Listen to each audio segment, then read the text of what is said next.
Shalom प्रियो, प्रभु यीशु के मधुर पवित्र और जीवित सामर्थी नाम में आप सबों को हमारा सलाम। आप सबों को जय मसीह की। परमेश्वर पिता का धन्यवाद करते हुए आज के इस दिन में हमारी ऑडियो बाइबल सीरीज के पार्ट 4 में हम आप सबों का हार्दिक अभिनंदन और स्वागत करते हैं। आशा है इन वचनों के द्वारा हम में से प्रत्येक लोग आशीषित होंगे। और आज हम परमेश्वर के वचन से देखने जा रहे हैं नीति वचन की पुस्तक उसका 4वां अध्याय। सो आइए हम परमेश्वर पिता के वचन पे गौर करें, जहाँ इस प्रकार से लिखा हुआ है, हे मेरे पुत्रों, पिता की शिक्षा सुनो और समझ प्राप्त करने में मन लगाओ, क्योंकि मैंने तुमको उत्तम शिक्षा दी है। मेरी शिक्षा को ना छोड़ो।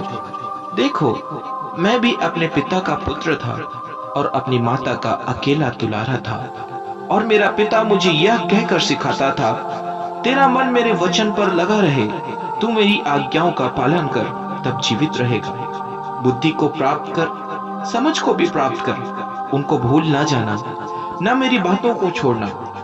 बुद्धि को ना छोड़, वह तेरी रक्षा करेगी, उससे पृथ्वी रख, वह तेरा पहरा देगी। बुद्धि श्रेष्ठ है, इसलिए उसकी प्राप्ति के लिए यत्न कर। जो कुछ तू प्राप्त करे उसे प्राप्त तो कर, परंतु समझ की प्राप्ति का यत्न घटने ना पाए। उसकी बड़ाई कर, वह तुझको बढ़ाएगी। जब तू उससे लिपट जाए, तब वह तेरी महिमा करेगी। वह तेरे सिर पर शोभायमान भूषण बांधेगी और तुझे सुंदर मुकुट देगी। हे मेरे पुत्र, मेरी बातें सुनकर ग्रहण कर, तब तू बहुत वर्ष तक जीवित रहेगा। मैंने तुझे बुद्धि का मार्ग बताया है और सिधाई के पथ पर चलाया है। चलने में तुझे रोक टोक ना होगी, और चाहे तू दौड़े तो भी ठोकर ना खाएगा। शिक्षा को पकड़े रह, उसे छोड़ ना दे, उसकी रक्षा कर, क्योंकि वही तेरा जीवन है। दुष्टों की राह में पाँव न रखना और न बुरे लोगों के मार्ग पर चलना। उसे छोड़ दे, उसके पास से भी ना चल, उसके निकट से मुड़कर आगे बढ़ जा, क्योंकि दुष्ट लोग यदि बुराई ना करे तो उनको नींद नहीं आती, और जब तक वे किसी को ठोकर ना खिलाएं तब तक उन्हें नींद नहीं मिलती।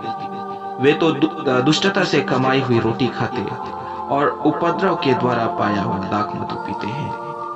परंतु धर्मियों की चाल उस चमकती हुई ज्योति के समान है, जिसका प्रकाश दोपहर तक अधिक अधिक बढ़ता रहता है। दुष्टों का मार्ग घोर अंधकारमय है, वे नहीं जानते कि वे किससे ठोकर खाते हैं। हे मेरे पुत्र, मेरे वचन ध्यान धर के सुन और अपना कान मेरी बातों पर लगा।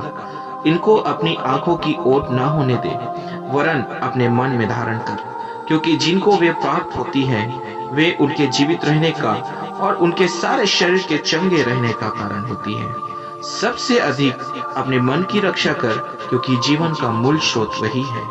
टेढ़ी बात अपने मुंह से मत बोल, और चालबाजी की बातें कहना तुझसे दूर रहे।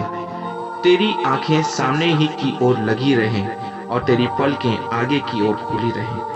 अपने पांव रखने के लिए मार्ग को समतल कर, और तेरे सब मार्ग ठीक रहे। ना तो दाहिनी ओर मोड़ना और ना बाईं ओर, अपने पांव को बुराई के मार्ग पर चलने से हटा ले। प्रभु परमेश्वर इन वचनों के पढ़े और सुने जाने पे हम सबों को बहुत की आशीष दे। आमीन। आप सबों को जय मसीह की।